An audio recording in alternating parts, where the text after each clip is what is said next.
I actually, Daniel, I was watching your podcast. I was watching all episodes about DOG, but then at some point you didn't pick me like to your team. I said, "How come? Like, I'll kick your ass when I see you."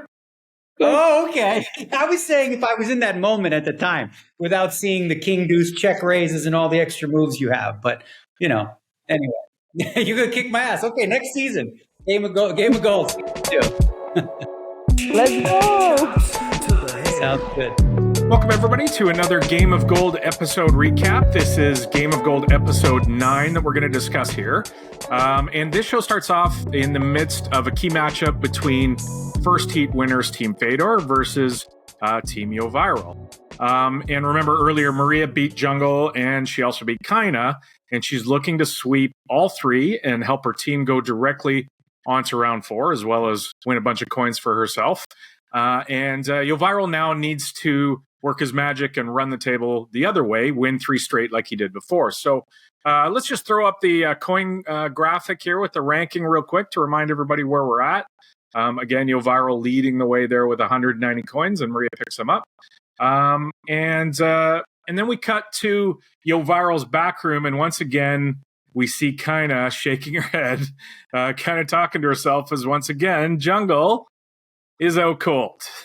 Which is fantastic. I mean, yeah, the show was in Korea. I'm guessing there was a long flight involved, guys. Is he just like this, or is he jet lag? What's going on here? I'd like to know how many days in we are at this point, in real time. Like, is this day 3? Is this day 4? Like, is he should recover from jet lag?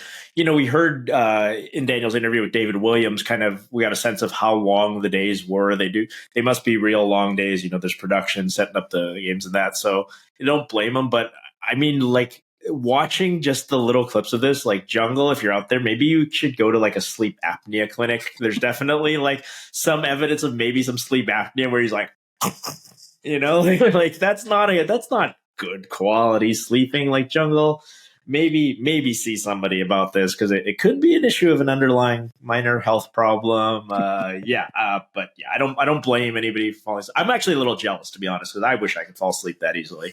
Yeah, it's funny because when we interviewed Kaina, she's like, dude, it was worse than Like, he was just nonstop out. And here's the deal. So that was probably like the 4th day or something like that. Jet lag is real. We all experienced it. You'll see moments like that. But like for Jungle, it seems like he never caught up. For those curious, if you ever have issues with jet lag, Google the jet lag food trick. There's a Forbes magazine article about it, and it's about how you set your eating clock. Someone should have told, Jungle, about this, because it's that's the tough part though, right? If you fly in like the day before to shoot something in Korea and your body clock's completely off, and one of the aspects of the show that's so kind of important is the vibrancy of the back rooms. I think, if everybody slept, it would be really bad. But the fact that it's just Jungle kind of adds like a little sort of funny, sideshow in addition to what's going on. Yeah, because we get to see Kaina's reactions, which is probably the best part of it. My favorite is her looks when she's like, fuck this guy. I mean, because she's trying to be team player, like, come on, let's chat, poker hands and stuff. And he's just out. Season 2, we need to get him a CPAP machine, I think, just to lie back in the chair. That'd be good. All right, back to the match. So we see a hand where Iermolcheva opens with King 4 on the button. Maria, sitting on a little over 20 big blinds, picks up the Ace-8 off. And Fedor says, boom. You cut to the back room. Fedor's, boom, we're going to raise. He's going to raise. We're going to jam. And she just calls with the Ace-8. On 20 bigs, and Fedor's like, no, Maria, what is that about? Guys, thoughts on that reaction there? Snap jam, pretty obvious, Terrence? I mean, if Fedor says it is, then who am I, right, to not? But we've seen Maria kind of not wanting to rip it in real light a lot. I mean, we saw this intermatch against Kaina, and I think, at that time, her team in the back was cool with it because it was Kaina. It was like, let's not play huge pots against her pre. Let's try to take advantage of her skill. Now she's got, arguably a tougher opponent. The stack is also a little bit shallower than it was in the Kaina hand, but it's exactly the same hand. It's Ace-8 offsuit and the big blind out of position. So they wanted her to rip it here against Iermolcheva. Totally understand. I mean, Ace-8, not a hand you love playing out of position. Rarely wins a real big pot, unless you semi-cooler someone, which is actually what happened a little bit. Yeah, no, I mean, I think you bring up a good point too. Like, is this an obvious jam? Maybe against like a competent player, right? You could make an argument against like if you have a really big edge post flop against the player that you don't necessarily want to get it in for 20 something bigs with ace eight, but just so much value in picking up two big blinds here, right? You just pick up what's in there already. And then of course, he's going to call with some worse hands too. Like even when you call, when you do get called, you're sometimes ahead. And then when you're not, you usually have, decent equity. I think, but the number one key is I think too, like at that stack depth, ace eight off doesn't have great playability. There's not a lot of great situations that come up, but she happens to flop a pretty good situation where it comes ace king five. She checks, of course, viral bets. And like Fedor's like, all right, come on, you got to check raise this hand because he bets so small. He has X, like so much king X in his range.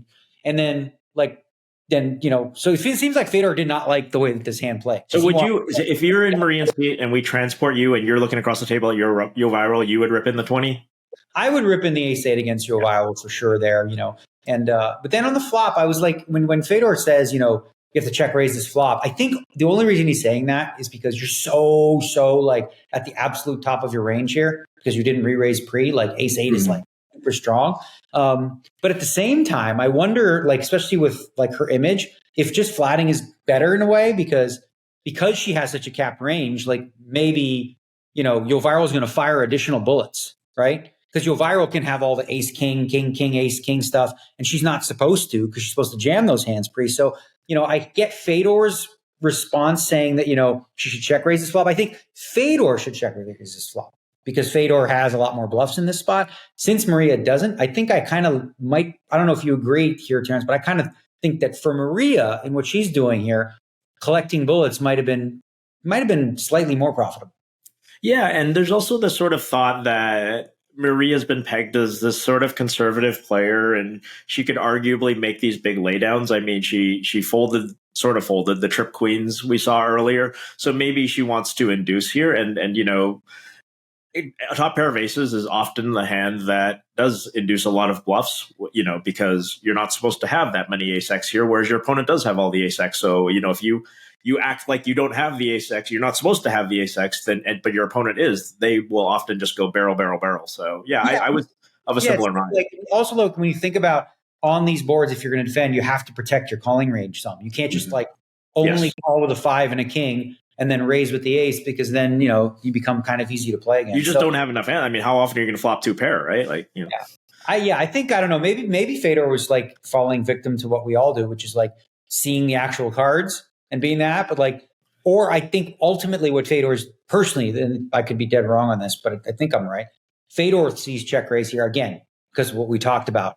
He is a guy that his opponents are going to see as doing more than like GTO bluffing. Where Fedor's going to have the 3-4 and the 6-7 and stuff. Right? Like what do you think? Like what do you think? Either of you, like if Maria check raises his flop, what do you think her bluff is?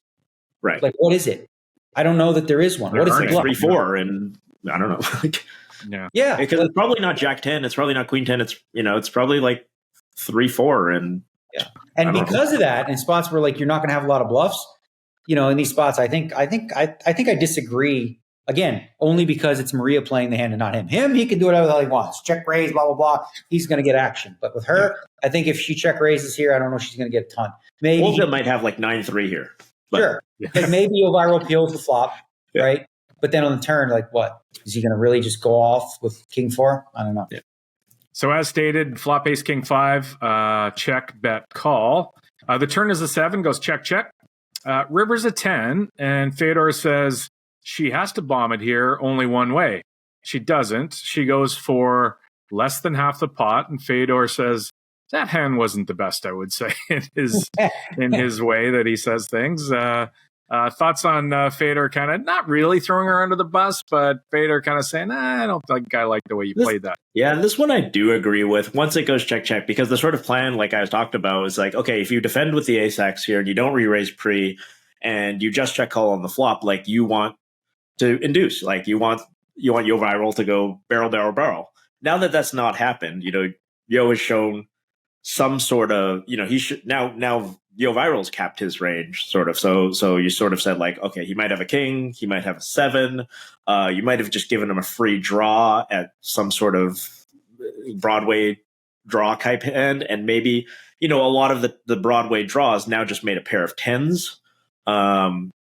Now, is a 10 going to call a big barrel? I don't know. But on the other hand, now Maria goes for the small sizing, and Yo actually makes the laydown. So, at least from a theoretical perspective, if she had bet the amount that Fedor, Yo is even less likely to call. So, maybe Maria is playing the sort of exploitative thing. I'm targeting a 10. I mean, you're targeting a king, really, but if you won't even pay off with a king, then it's hard to make that argument that you were really going to get paid on this hand ever. Yeah, once again, I really feel like this is very similar to the flop. When Fedor says, she has to go big here, I think Fedor has to go big here, but Maria's not Fedor, right? Fedor in this spot is going to go big with a lot of bluffs. What are Maria's bluffs for big going to be here? There's literally only a few. It's going to be like 3-4 suited, deuce 4 suited, deuce 3 suited, maybe, right? Those are the only bigs that happen. The problem for her is she can't really credibly rep a lot of like the other end of the range, right? So when you're going to go big, you generally want to be polar. Have absolutely nothing. Well, we got that covered. Deuce 3, 3, 4. But what's your nutted hands? You have Queen Jack? Queen Jack? Like, okay, that's it. But like, it's a lot of Queen Jack just shoves pre-flop too. Sometimes it'll call, sure, but like that's a very narrow amount of hands to rep because you never have ace king. You don't really have as much ace 5, those 3-bet. You don't have pocket kings. You don't have pocket aces. You don't have pocket 5s. Those all jam. So what exactly? You're literally with a big bet only saying you have Queen Jack, deuce 3, 3, 4. And I think Fedor can do that, bet big there. I like her size choice. I like her size choice to get called by a king because frankly, if she goes big here on this river, she's betting like the bottom of her big range, like for value, right? So if you think about all the hands she's going to bet for value on that river, Queen Jack we got, aces up, 2 pair, ace 8 is like, that's not in the top half of her betting range. So again, I think it's really important when you're thinking about a poker hand and when you watch something and you see it and you say, that's a mistake, that's right. That's not necessarily true when you're doing it within the context of sort of like a different perception from your opponents. Like I go through this a lot because, when I start limping and I'm doing different things, the ranges in which I can raise for value are different than Fedor's and Maria's too. So I think truthfully, Maria knows her game better than Fedor knows Maria's game. And in this case, sure, clear big bet for Fedor, but I think Maria knows better. And I liked her sizing. It didn't even work, but I don't think big would have worked either, right? It's not like she was going to get called for big either. Did we then cut back to Team Yo Viral's sweat room? And this time, Jungle is full on, head back, mouth open, snoring, and kind of looks at him and says, every day there's a nap. And he kind of hears her, and he's like, I'm meditating. And she's like, no, you were snoring. And he gets all mad. Why didn't you wake me up? And then we get the key hand of the match. Maria sets the trap pre-flop at this stack depth with the King Jack, looking to snap off Yo Viral in the hopes he jams light here. He sniffs it out. He just check backs with the King 9 in position here pre, a hand he could certainly jam with. And the flop comes Queen 8-7. Everybody misses. Yo Viral leads. And Fedor says, what is that? What is that? That makes literally no sense. He just barbecues Yo Viral there a little bit. Not even like, I wouldn't do that. That makes no sense. So that was good. So Maria calls with King High. And the turn rolls off the King, which should be the game over card, right? But remember, we saw in an earlier episode, we saw these two play aces versus ace king off for 10 big blinds and not even to get it in. Like they played the whole pot for 10 big blinds with aces and ace king. It's the same hand ever. It's like never. Yeah. That is not a hand history. 10 big blinds deep, aces against ace king, and somehow the money doesn't get in. It's just not possible. Crazy. So Yo bets big on the turn with his top pair, and Maria calls with the best hand. The river is the deuce of spades, completing the front door flush. Yo Viral goes all in for his last 930K, clearly thinking he's value betting here. And Jungle in the back room, he's tilted. This is what I woke up to. This is the hand I woke up to. Like he's all cranky. Like, couldn't I have just slept through this hand? Yeah. Kind of has it on record that he wanted to be broken up, right? Woken up when there's a pot. Maria calls, and she takes her time, as Maria does with a lot of situations. She takes her time and she calls, and it's over. As long as Maria doesn't muck the best hand here, which I kind of had a little bit of, I'm like, oh my God, is she going to muck the best hand here? Because I think she saw one card, the nine of spades, I believe. And well, it's two black cards. I mean, it could easily be a flush, right? Yeah, thought she might have thought there that Yovairo made a flush. And it kind of, was it a mistake? Was it a slow roll, Terrence? What do you think? It's a mistake. I mean, Maria's not out there trying to slow roll Yo in this huge spot. I mean, imagine the motion. First of all, apparently what all the solution to all poker entertainment is just to have Maria Ho and Yovairo play 10 big blinds deep. And apparently that's the most exciting poker you're going to get on TV. Who knew? But yeah, imagine being in Yo's seat. I feel so bad for him. You're like, okay, let's go. Big top pair, bet. She called, sweet. That's what we want. River, okay. I'm all in, and I didn't get snapped, right? So I'm good. I'm clearly good. I didn't get snapped here, so I'm good. Oh, she calls. I turn over my hand instantly. She looks at it. She looks dejected. She doesn't look real happy about it. Let's go. I'm a hero. I'm the fucking man. Let's go. Bring it on.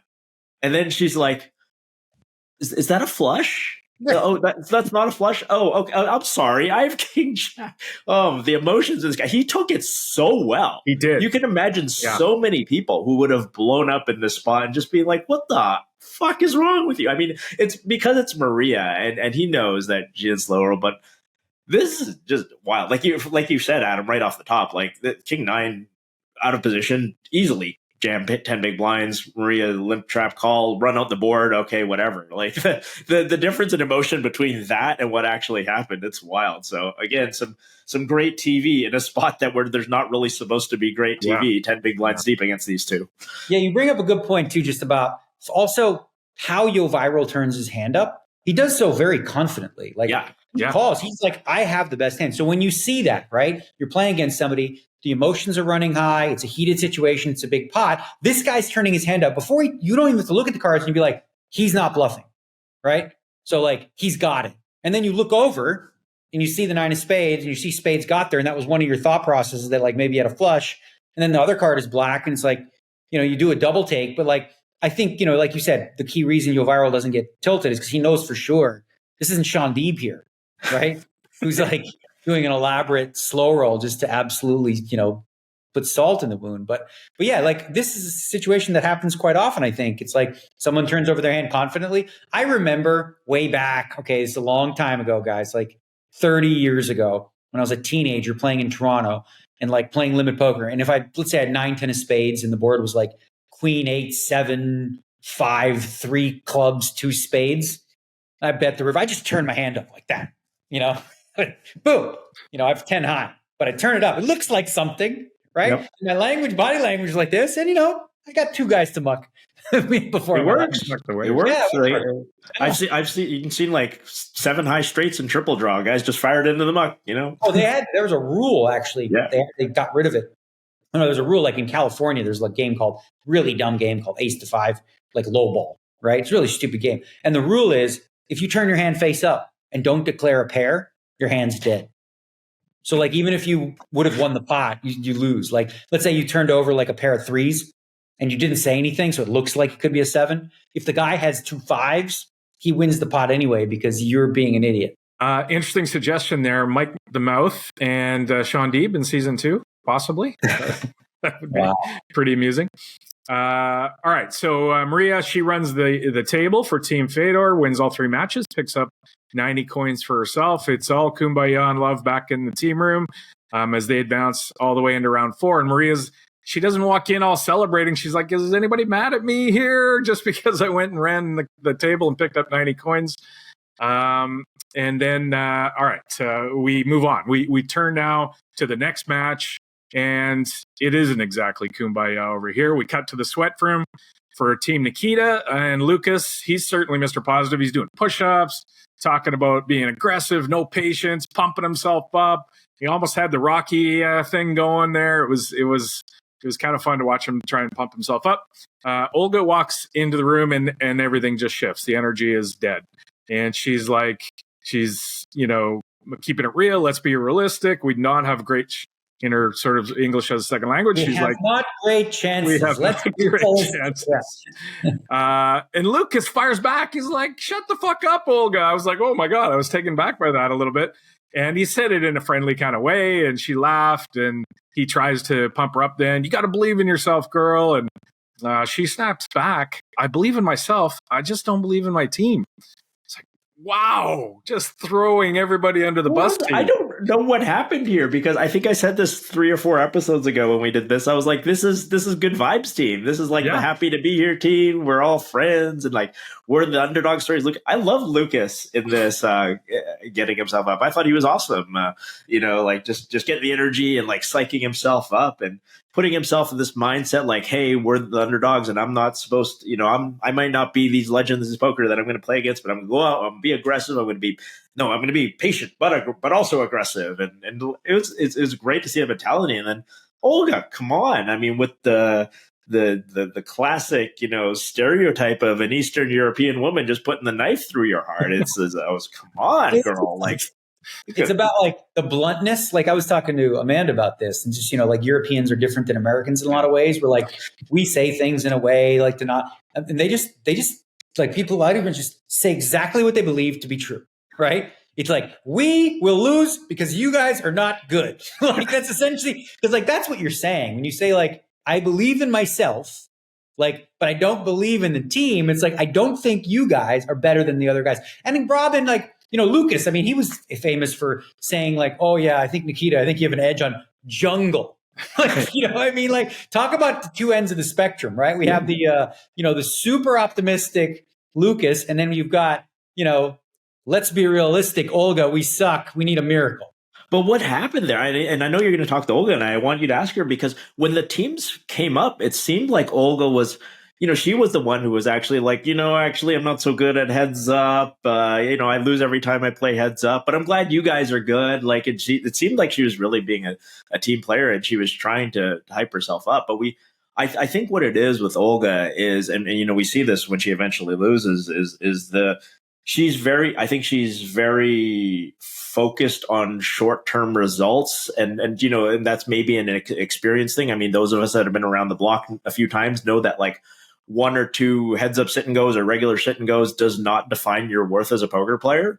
But she is very invested in sort of the short-term results, and they got their butts kicked in the last round, so that just must mean we suck. And that the truth of the matter is absolutely not that. I mean, their worst case scenario is like they're probably 30% to advance with this blind structure. I mean, if somebody wanted to give me like 3-1 on Team Nikita before this match started, I'd be like, yeah, give me some of that. I'll take Team Nikita at 3-1 for sure. And Olga almost didn't seem to recognize this. She was just like, oh yeah, we're dead. We're just completely fucked. We need a miracle. We've got one out in the deck. And I was just like, that is not the way poker works. I'm sorry.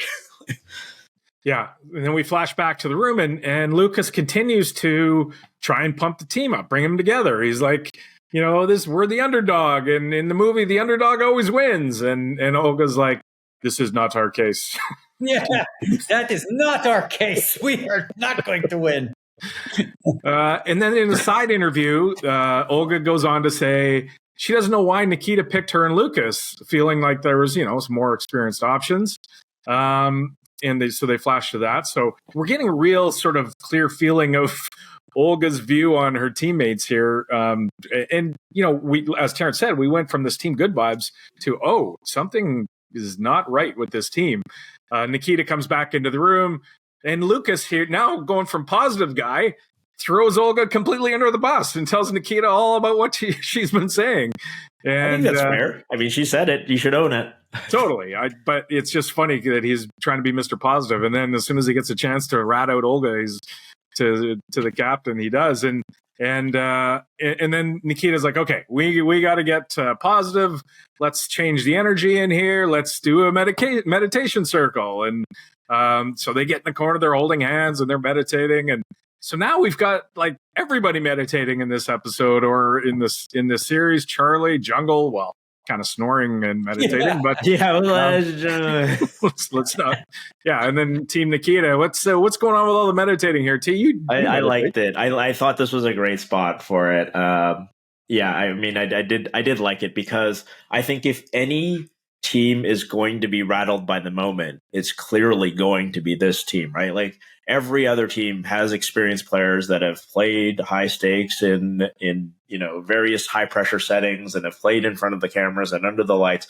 This is the team that needs to be on their A game, right? Like if they don't play their A game, then it's like Olga said, they really are in trouble, so they need to have confidence. Like, like somebody like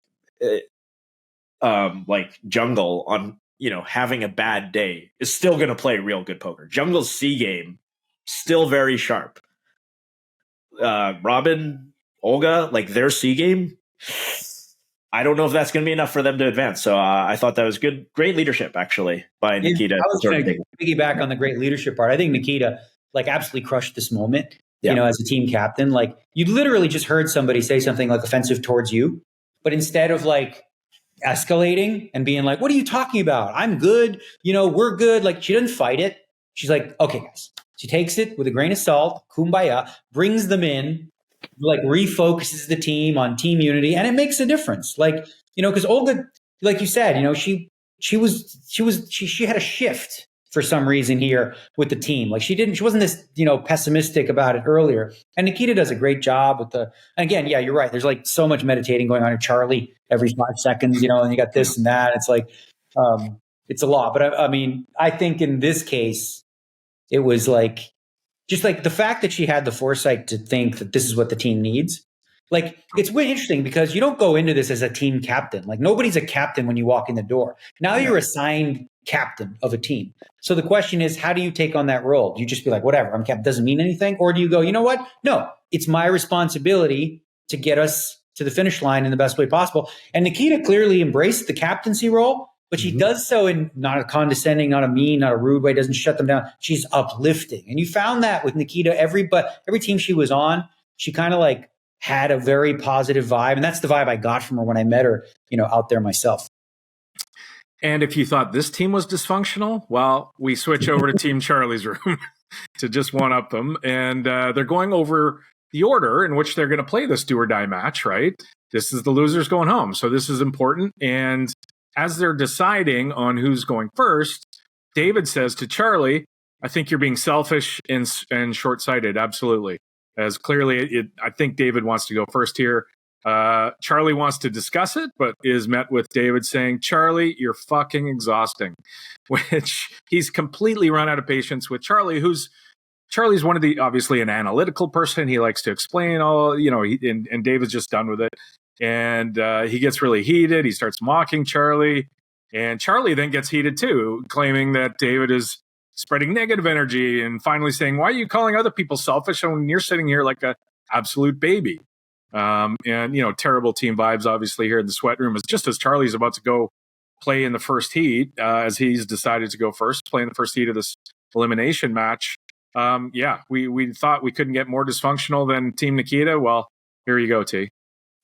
And and one thing you didn't mention is sort of Andy taking the role of mediator here and sort of saying let's be cool. You guys both have reasonable arguments, and we're not privy to the entire negotiation of the logistics of who and who. But it's very clear David does not want to go last. We saw what happened last time David went last. He was in a high pressure situation, didn't feel like playing. Ripped it in with the ace-4 suited. That's exactly what he doesn't want to happen this time. And his argument is you put me in that situation again, we might be going home, guys. We're taking the long flight from Korea. So Andy's trying to be the guy who's saying hey, everybody's being reasonable. Let's all take a step back. But I did think it was, I think David was the antagonist here, at least from what I saw. And again, we don't see the whole thing, but he's the guy who's I think most out of line. And, in the interview with Daniel that we did a couple shows back, he said I'm going to wear my emotions on my sleeve, and maybe I'm even going to do it a little bit more than I normally would. Daniel always likes to ask everybody, are you the same person when the cameras are on? Or are you different? And David admitted, it might help me, makes a better show.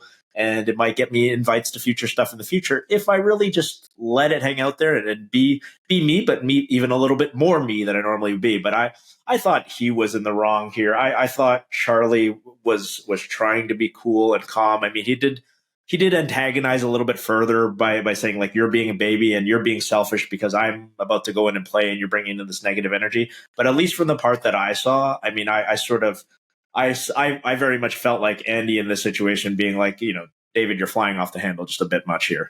Yeah, no, Andy's the one who made the point that, like, you're calling Charlie selfish because he wants to go first. Like, well, you want to go first. Why is that? Right. And then he says, you're being selfish. David pops back by saying, I would have given up the coins, which, as we know, wouldn't have been allowed. But I think the most important thing here from David's perspective is he's angry and upset, but he needs to speak up before he agrees to the process, right? Because if he would have just ended up first in however they did it, kumbaya, all is fair in love and war. But because he didn't, and he ended up going, now all of a sudden, it's similar to earlier where Jungle was like, okay, you can go first, Yo Viral. Yo Viral wins all 3 matches, and now Jungle's like, I feel manipulated. Okay, well, if he would have lost the first match, would you have felt the same way? So it's an example of, like, poker players being heavily results-oriented, where if things go their way, everything's fine. But if it doesn't, hey, this isn't fair. It's too late to cry over spilt milk. All right, so it's time to play the match. And as Charlie's walking out of the sweat room to head over to the poker table, David apologizes for being out of line. He seems like he wants to switch the vibe up a little bit here. He realizes this is a pretty big match, and he wants Charlie going out there without thinking about what's happened here in the sweat room. It's Charlie against Olga, and we have some more meditating from Charlie right off the top. He just gets in and he does his thing. The first hand we see, Charlie opens with Jack 3 off, and Olga defends with the King Deuce of clubs. She doesn't seem afraid. She comes smack talk right out of the gate. The flop comes Jack 9 Deuce. Olga comes with a check raise, aggressive, in the manner she's actually played most of the way through that we've seen her play, right? She's been really aggressive. And Charlie says, is your strategy to come out guns blazing? And Olga says, how can I tell you my strategy? Oh, actually, you can read it in my eyes if you're such a soul reader, kind of giving him the need a little bit. Charlie calls the check raise. The turn is a 7. More chit chat. And Charlie says, that's a good card for my range, which was kind of funny. And Olga goes, mine too. And Olga fires again. Lucas in the back room says, fucking Olga, she's just blasting off the first hand. We've switched Lucas from being positive to Mr. Negative here. And then Charlie folds top pair. And I'm like, what the heck? What just happened? Terrence, thoughts on this fold on the turn here with top pair heads up? Charlie's a reads guy, and sometimes you rely heavily on your reads. We talked about this with Andy kind of making the hero laydowns a few shows back. Sometimes it blows up in your face a little. You think you have a read on someone, and it's wrong. Now, in fairness to Charlie, I didn't expect Olga to turn bottom pair into a bluff. Like, we've seen Olga have very random bluffs, like just this no equity check raise on the flop bluff, but I wouldn't expect her to catch a small piece and make this raise. I think it's the first time we saw that. So, when we have, after the flop action, Jack 9-2, she comes with a check raise, Charlie's thinking, okay, probably big hand, like top pair, maybe like just random 2 pair that defended, or maybe draws like 10-8. Well, okay, if the 7 pops off, now you're drawing dead against 10-8. I mean, that's the nuts. Maybe she still has some queen 10s, but maybe she would have 3-bet pre-flop with queen 10s. But Charlie's just thinking she's real heavily weighted towards hands that I'm in deep, deep trouble against. So better top pairs. Charlie got the worst top pair. So, any 2 pair Charlie's in trouble against, and against a straight, he's just dead. So he made the read that Olga was strong, wouldn't have a deuce in this situation of all things, probably wouldn't have a 9 in this situation. So when you roll out a deuce and you roll out a 9, then all you can beat is like just the pure 0 equity stuff that she's just getting super frisky with. So he makes this fold. I certainly would never make this fold, but Charlie plays a different style, and he's reliant on his reads, and most of the time throughout his career, it's worked well for him. So, not surprised, I guess. So obviously a read went wrong, right? Because he's like relying on a live tell, because this is an overfold in theory and in practice, right? Yeah. Because the thing about I was actually surprised he folded, like very surprised, because the way the board had run out, there's 3 straight there now, and there's a couple spades. So there's a lot of cards on the river. an 8, a 10, a spade, a queen, a king, like that she's going to check with whatever she has. So you might just be able to call this turn and then she gives up on rivers. Or if one of those scare cards come and you feel like she doesn't have it, you might be able to turn this jack into a bluff and find a way to win the pot. So being in position, usually you fight for pots, and folding top pair to a single check raise, especially frankly against Olga, because we saw in the first round, she was 3-betting 8-4 suited. She was fighting, she was battling for pots. And he even was right when he said, are you coming out here guns a-blazing?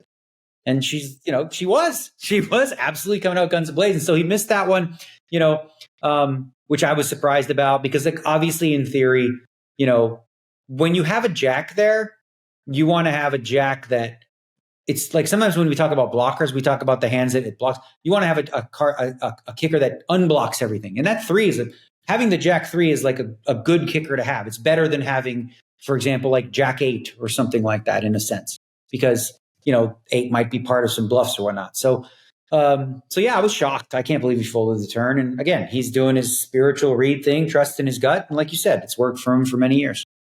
It seems like a good way for Olga to play this entire game against some of these read players, right? Or against some of these players, given that her ranges are going to be super wide when she check raises in spots, and they're going to lay down top pair like this. And I'm guessing the players can't see these hands, until they get home and the game is over, right? They're not going to be able to see that, right, Daniel? I don't think they can see that. Sure, but they've seen Olga play. Like, this is, they've already seen her.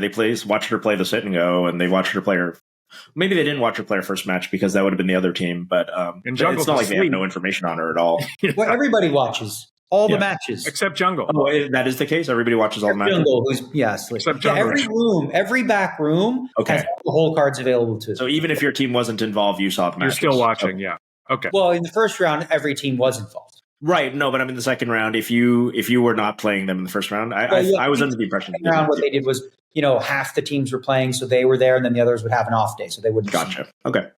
Okay. Back to the match. Olga, she starts out in front. She looks like she's battling, and then it's Cooler City. She picks up 10s, and Charlie picks up jacks. And as Charlie's thinking of what to do after Olga re-raises, he's giving her the stare down, trying to pick up the live tell, and she stares right back at him and blows him a kiss. Gives him the kind of thing as he's staring at her. But at the end, obviously, she's going to kiss her chips away, and the deck doesn't save her as she loses the big pot. Is a blowing the kiss a strength? That's got to be a strength tell every time, right? That's not a bluff. It's hard to know with Olga. She's tricky. Yeah. The other weird thing I thought that was about this hand was Charlie, just before he looks down at his jacks, he says, I made a decision. I'm going to stop talking, which I thought was a really, he obviously didn't know the hand was, the whole match was going to end right there. But I thought it was a strange thing. Like, you're the more experienced player. I would have thought you wanted more information, more talking. We saw Maria in the previous episode talking, trying to get information from the less experienced player. I was surprised that Charlie decided she was. Charlie tries to do to give him an edge is to make the other person uncomfortable, right? Olga's comfortable talking. It's obvious. Yeah. He's the one initiating and absolutely comfortable. So now maybe he's going to try to create an awkward silence. I think he believes in energy, obviously, and he believes in, if you shift other people's energy and you're capable of, sort of succeeding in all different types of energy, that gives you somewhat of an advantage. So I think he was, because it seemed like for most of the entire experience, he was playing mind games, and that just seems like more mind games. Olga also mentions she thought she was going to win with her 10s because jacks never win. And apparently, according to Charlie, that's only a thing in America. And I think we probably have Lon McCarran to thank for that, right? The Lon McCarran Memorial Hand is jacks. So Olga gets her. Olga gave a stern glance after he said that. I think with her eyes, she was like, "I'm European, Yeah, that's what I was thinking. I was like, Charlie, you're from the island. Like, she's the real European. Olga gets her short stack in with the best hand. She has ace deuce versus king 6, I believe, and Charlie spikes a king, and the match is now over. We cut to Olga, and she gets emotional. She's upset, clearly, and she's, she was emotional before, right? She was down negative, and then she loses the match, and she's even more emotional. She's really, this is a big deal for her, AT. Yeah, this plays a little bit to what I said earlier. I mean, veteran players, even in this format where you don't want to let your team down, veteran players are going to be able to, let it slide off your back a little bit more for the most part. She's really, look, at the end of the day, she had tens against jacks, heads up, whatever. I don't know how many big blinds deep, but like in a spot where you're just always going to get it in and every pro is going to get it in. You're just supposed to get it in all the time. Like, she has nothing to be upset about. If anything, from what we saw, she was the better player. She made Charlie fold the best hand in a spot where she's supposed to lose the chip. So as far as we could tell, she played really well. And that's all you really supposed to need to do in poker. All you do in poker is you make good decisions, and you can't control the rest of it as long as you make the good decisions. She doesn't want the ride to end. She realizes now that's one step closer to, her dream of this ending, and she's wanting to be here, and all this stuff with like hasn't been real confident in her team, and she feels a little bit bad about her negativity coming in. She says, I had all this negative energy, and God, maybe these guys were right. Maybe the negative energy manifested, but at the end of the day, she had tens versus jacks, and everybody in this thing would have lost 10 versus 8 jacks, unless it's Yo Viral against Maria, and then they would have checked it down to the river on a 5-high board. Yeah, I'd say, this is what really makes this show great, as far as I'm concerned, is the raw emotion. And you can see how much she cares. Like, contrast that to watching like a high roller at the Poker Go studio. And I'm not trying to diss them, but I'm like, you watch David Peters against Chidwick, and, somebody wins and you can't really tell who won because they're just like, whatever. Like, there's nothing, it's just job. It's like, ho hum, I'm going to work. And there's nothing wrong with that. I'm not, but what I'm saying is, as a viewer, what excites people and what gets people engaged in this sort of stuff. You want to see how much people really care. And Olga wears her heart on her sleeve, and she really just kind of let it all out there. And she wasn't the only one. We saw Kaina, we saw a lot of people. We see David, everyone getting emotional. And I think this is one of the sort of key ingredients in why Game of Gold has taken over the poker world by storm. This is what was missing. We talk about like what's missing for TV poker. Well, they keep doing the same thing over, 6-handed sit and go, just no talking, 30 seconds to check, no music, no nothing. We just totally opened the floodgates for emotion, excitement. And I think, like this is a good example of it, seeing how much Olga cared.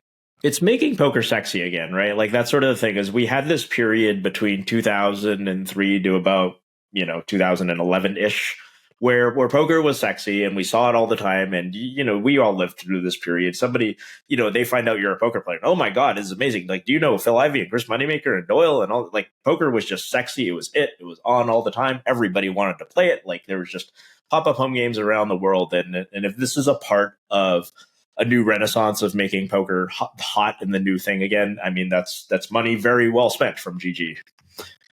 Indeed. Daniel, you had a chance to catch up with Olga and ask her about the emotion and the overall experience. And Ross, let's cut to that now. All right. Super excited to have another one of the sort of up-and-coming stars in poker as far as I see it. Olga, thanks for joining me. I got a few questions for you. Appreciate you making the time. Thank you for having me. Of course. So first of all, I had no idea who you were in that first heat, and you can hear me watching the play. And we're pretty quickly, I said, wait a minute, she's going to win. I like the way she's playing, like very aggressive. And I'm curious, like, where did that aggressive style come from? Because it's not typical of somebody we don't know.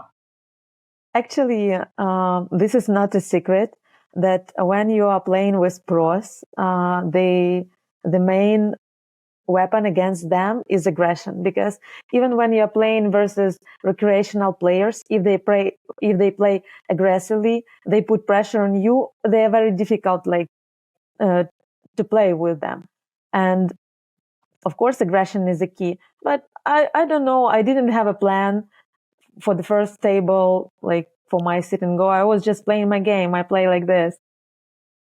And I like it. What's interesting though is, watching that first match, you're very confident, right? You know what you're doing. You talk smack. You're in there, right? But then something changed, right? After we go through the show a little bit, you end up on a team with Lucas and Nikita, and there's a moment in the back room where, Lucas is trying to pump you up. He's like, come on, Olga, believe in yourself. And you say, I do believe in myself. I don't believe in this team.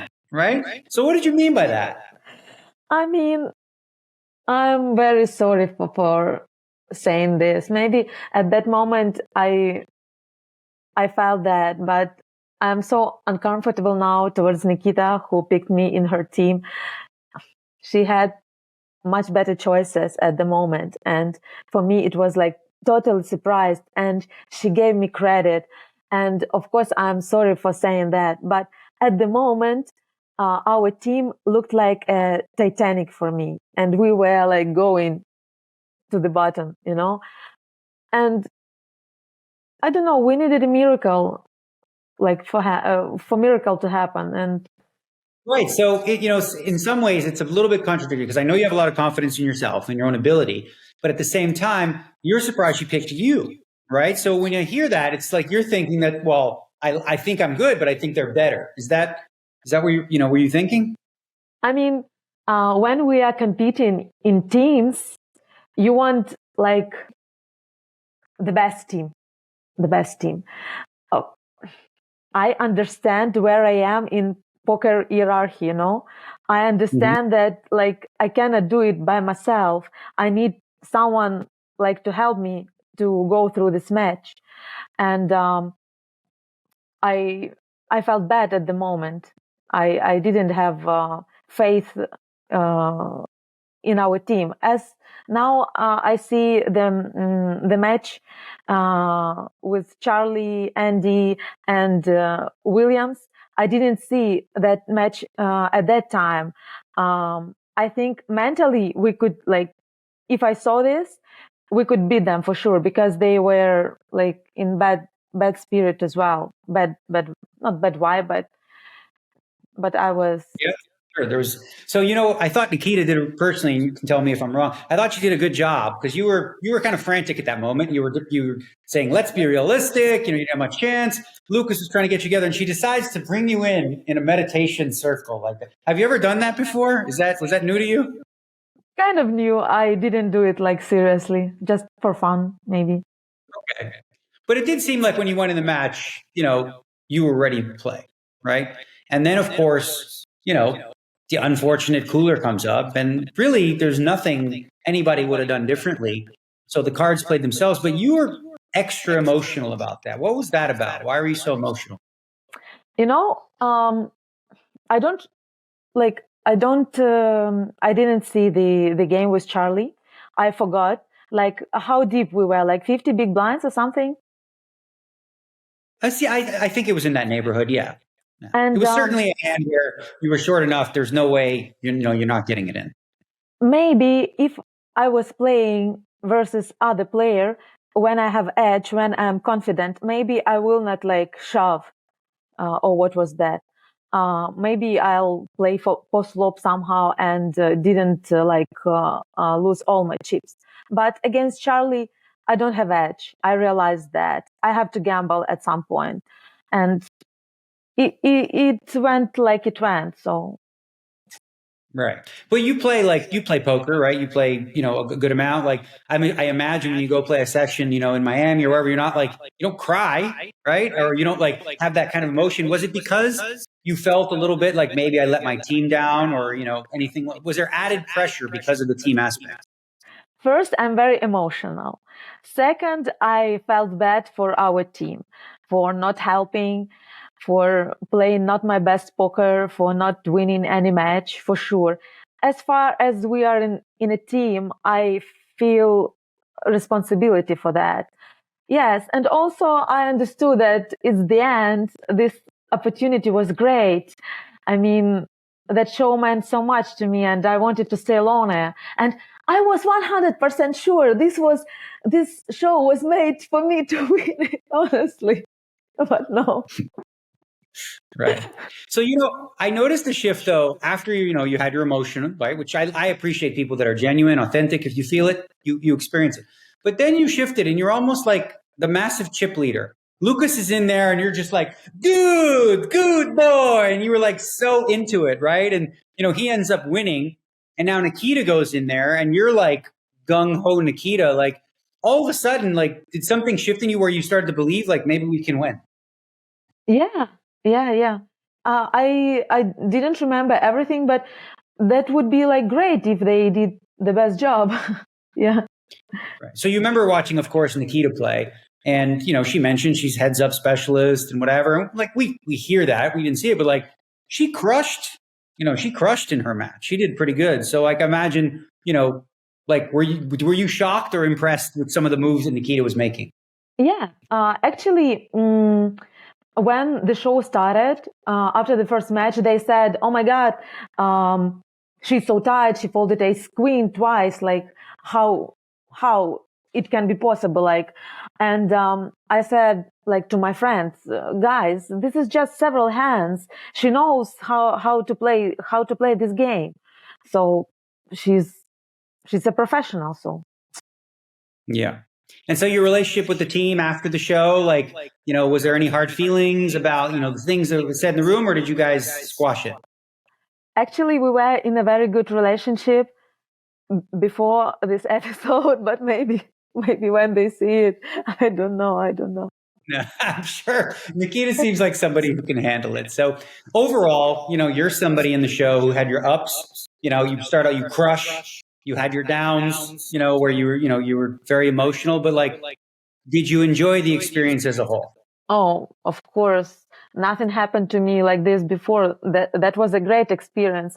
Like, and when we were playing first matches, when my teammates were not doing great, like Andy busted third, Lucas went fourth, I was thinking, oh my God, is this the end?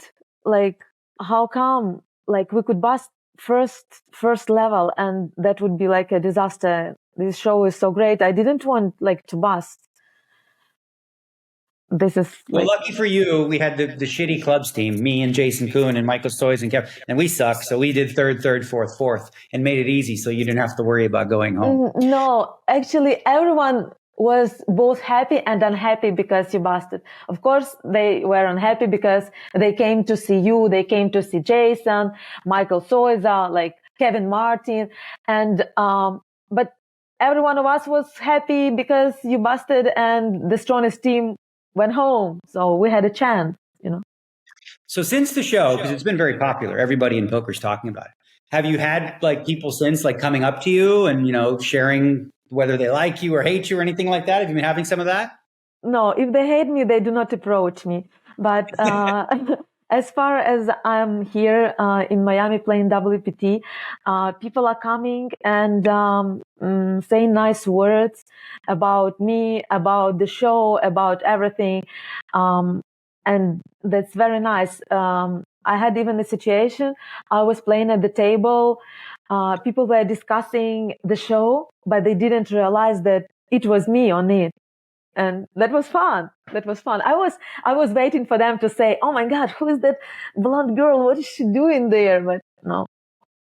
All right. I guess I have one more question for you. And it's, when Robin was singing, or when Lucas was singing to you, did it impress you as much as it looked like it impressed you? Like, was it working? I don't remember. When, maybe I'm not very emotional at that moment. I was just shocked. The problem was our new teams were built and we didn't have time like to get ready. We just you said, okay, I want their team to go and we play against them. Maybe if I had time to get ready to prepare for that, maybe I'll be in that mood. For me, it looked like a disaster, honestly. I understand that I'm not a great heads up a poker player, and I needed like to find some kind of strategy, how to react to his aggression and everything. And I was in my thoughts while Lucas was in a good mood. I was thinking, oh my God, Lucas, like, don't you realize the problem, what we have now? Like, what's funny, what's funny? You're supposed to be happy right now. Yeah, but yeah, that was fun. He's a nice guy. Yeah, he sure is. Well, I just want to say, like I said, another nice thing. I enjoyed watching you in the first match. I enjoyed your aggression and even your table banter. You got Charlie over there looking at you like this, and you're just going, you're blowing him a kiss. You made for great TV. And if there's a season 2, I hope that, you'll join the show once again. Thank you so much. Thank you for inviting me here. Daniel, I was watching your podcast. I was watching all episodes about DOG, but then at some point you didn't pick me like to your team. I said, how come? Like, I'll kick your ass when I see you. Oh, okay. I was saying if I was in that moment at the time without seeing the king deuce check raises and all the extra moves you have. But, anyway, you're going to kick my ass. Okay, next season, game of gold. Let's go. Sounds good. Okay, back to the match. Charlie, of course, picks up some gold coins for beating Olga, and now he gets to play Lucas. And an interesting hand comes up when Charlie limps with Queen 8 and Lucas checks with Queen Deuce in the big blind. It's checked to the river on a board that reads 9-4-3-7-5.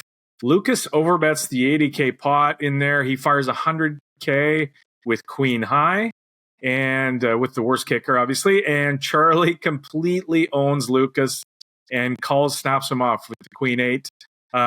Pretty sick read here, T. And Daniel, what did you think of this call? I have no idea. Like, what? This is wild. This is more wild than folding the jack.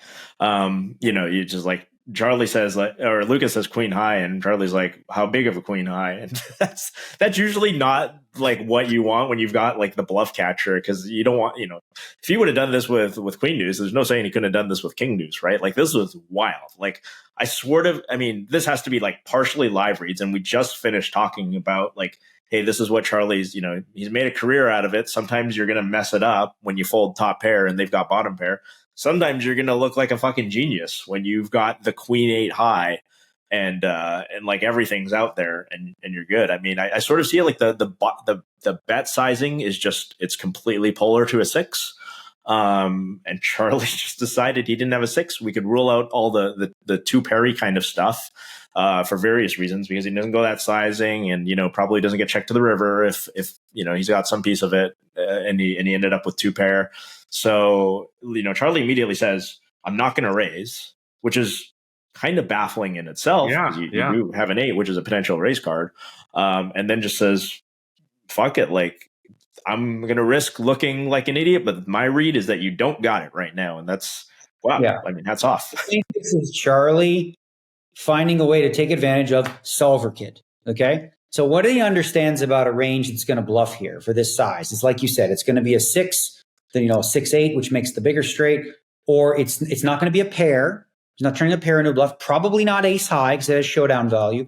Probably not king high. It's going to be the bottom of the range, right? So maybe some sort of blocker in there. So then, of those, there's some jack highs or some 10 highs. But more importantly than all this, right? Aside from, that deduction, I think this is an opportunity for Charlie to really send a message that this match is over. Like, this hand is essentially like, I own you, son. I own you here, right? And here's the issue. It's a small pot, okay? At this point, it's early on in the match, right? So it's like 100K, it's 5 big blinds, right? But if Charlie's right, here's the thing. If Charlie's right, and he just called the guy with Queen 8, how do you continue to play? How do you feel comfortable? And he knows this kid's nervous, right? He knows he's coming in here a little bit intimidated by Charlie. And now he's going to sit there and go, holy shit, Charlie just called me with Queen 8 high, which is impossible, cannot be done, right? So, and here's the thing. If, whatever, like, he's wrong, whatever, he just paid off. He doesn't know what he called him with, right? So maybe he's like, oh, I made 2 pair or whatever. He can say whatever he wants. But this is an opportunity to say, okay, it's a very small investment, but I'm going to completely break this person's brain, and it will be impossible for them to continue and feel comfortable. Like, how do you ever bluff the guy again after that? It's just, you feel like in that moment, especially if you're young, like, he has a read on me, because there's no logic behind him calling here with Queen 8 if he didn't have a read. So whether he had a read or not, Charlie's a mind game player, right? This is a cheap opportunity to sort of psychologically win the game right there. Yeah, that's a great point. And we saw, Charlie wouldn't have been aware of this, but we saw it in the back room when Olga was playing against Charlie and they were doing the chatting thing. Like, Lucas is like, I'm not talking to this guy. Like, this guy's a live read, guys. He's going to essentially saying, like, he's going to soul read me if I open my mouth. So I will sit there and not talk to him. And then Charlie comes out and does it anyway. Like, that's got to feel awful for Robin as he gets soul owned there. But yeah, I mean, basically the only way it could have gone wrong is if Robin did have the king high, and then he's like, But even then, I guess it's like, well, oh no, he still sensed that I was weak, and he called me with the worse than king high. Boy, I got a little lucky there. All right, Lucas, he battles back, and he doubles up with Jax against Jack 10 on the 10 high board, which makes Olga super happy. You hear her saying, good boy, in the back room. Good boy! Yeah, that was good.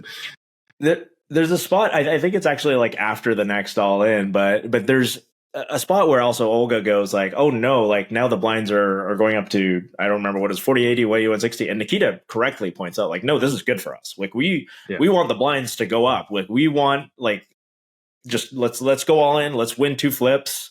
I thought that was an astute observation. She says, Charlie, we want this to be a high variance situation. Yeah. Lucas doubles again with Queen 8, and he gets all in. Sorry, no. Lucas doubles again, all in with Queen 8. Gets called by King 10. He spikes the Queen on the flop. And this sends Charlie back into meditation mode, where we're going to try and get through this. The final hand is an exciting one. Lucas has King 8, and it's Charlie has Jack 7. It's all in pre-flop. And the flop is King Jack 7. So Charlie flops bottom 2 to Lucas's top pair. And it gets counterfeited because it comes 6-6. And Lucas takes out Charlie. Team Nikita is alive. And Olga and Nikita in the sweat room, they go crazy, cheering, pretty happy. So it's totally changed in the sweat room, right? Yeah, and it's I just mentioned the thing about the blind increases. It was great for the producers to cut that in because that is exactly what happened. Queen 8, I'm all in. Okay, Queen 8, King 10, another 40-60. Okay, King 8, Jack 7, 60-40. Lucas, it's exactly what Nikita said. Like, let's just get all in twice and win both of them. And that's exactly what happened. Blinds got too big. Charlie can't manifest his skill advantage. I thought that was great editing by the production team because it's almost like Nikita manifested it. It makes it look like Nikita said, like, this is all we need. We just need to get all in twice and win twice. And that's exactly what happened. I liked a little moment. I thought it was a really nice moment but between the two countrymen, as it were, Robin Poker kind of saying, like, let's talk about this a little after the hand. Let's review some of these hands when this all comes out. And Charlie's like, yeah, absolutely.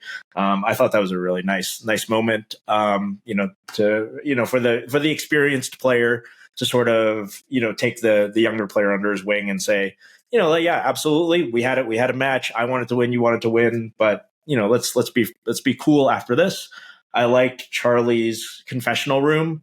He's like, you know what? I care more than I thought I would about this. And maybe I need to meditate on that a little bit more, which is kind of funny, but it shows what kind of self-aware, the kind of self-aware guy Charlie is. He was just like, I didn't expect this to mean so much to me, but I feel kind of bad. So it must have meant something to me. And I love that level of self-awareness and just knowing thyself. It was he says, I might have cared too much. Yeah. Right? Like, he's sort of in that, whatever, I don't know if it's Buddhist or whatever, that Zen idea of like, don't care, don't be too happy, don't be too sad, be Zen, be even. And when you play poker, that's obviously somewhat of the desired goal for human beings to do, but we are human and we are going to feel stuff. But the difference, like you said, is Charlie's able to be self-aware enough to realize that, you know what? Maybe I didn't play my best because I cared too much and I wasn't present and totally at peace with just playing and letting whatever happens. All right. So next up for Team Charlie to play Lucas is D-Dub. And in the pregame interview, Lucas throws a little shade. He's like, he's more old school. He'll make more mistakes than Charlie. Which kind of a little teaser for the next episode. So thanks to everybody out there for tuning in. Thanks to Olga for joining us. Thanks to you guys for getting together. And we will see you Friday for episode 10.